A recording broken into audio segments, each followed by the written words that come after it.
কানাডার নতুন প্রধানমন্ত্রী হিসেবে নির্বাচিত হয়েছেন মার্ক কার্নি। জাস্টিন ট্রুডোর স্থলাভিষিক্ত হবেন মার্ক কার্নি। লিবারেল পার্টির ভোটাভুটিতে বাছাই করা হয় নতুন নেতাকে।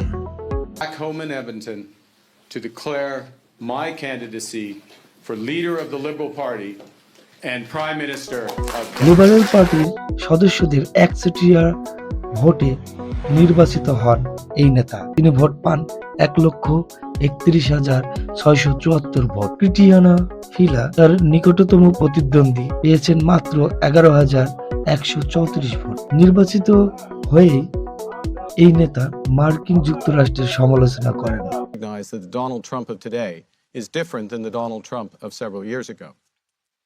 Then his objective was to take more of our market. Now he wants to take